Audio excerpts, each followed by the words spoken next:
Champions ট্রফিতে একাদশে জায়গা পেলে নিজেকে প্রমাণ করতে চান টাইগারদের টপ অর্ডার ব্যাটার পারভেজ ইমন। পঞ্চপাণ্ডব যেভাবে দেশকে উজাড় করে দিয়েছেন সেই পথে হাঁটতে চান এই তরুণ ক্রিকেটার।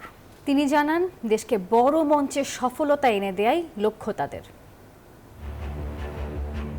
2021 সালে ঘরোয়া টি-20 লিগে দেশের প্রথম ব্যাটার হিসেবে দ্রুততম সেঞ্চুরি হাঁকিয়ে সবাইকে তাক লাগিয়ে দিয়েছিলেন ছোটদের বিশ্বকাপ জেতানো পারভেজ ইমন।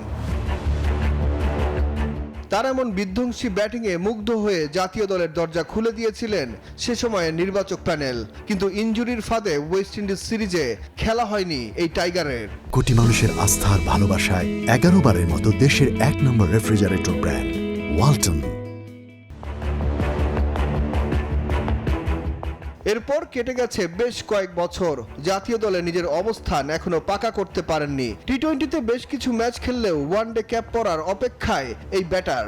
লিটন দাও ভালো প্লেয়ার, খুব ভালো প্লেয়ার। যেহেতু আমি আসছি, অবশ্যই একটা বড় রেসপন্সিবিলিটি, চেষ্টা করবো ইনশাল্লাহ ওই জায়গাটা পূরণ করার। সাকিব তামিমদের মতো বড় তারকাদের এখন আর জাতীয় দলের জার্সিতে মাঠে দেখা যাবে না, তবে তাদের অনুসরণ করে দেশকে আরো এগিয়ে নিতে চান পারভেজ ইমন। ওনারা অনেক দেশের জন্য অনেক ভালো খেলছেন, সো ওনাদের একটা স্মৃতি থেকে যাবে। বাট আমাদের দেশ হয়ে যদি কিছু অ্যাচিভমেন্ট করতে হয়, আমাদের পুরো টিমকে ভালো করতে হবে। শুধু 5-6 জন ভালো খেলবে এইভাবে হয় না আসলে।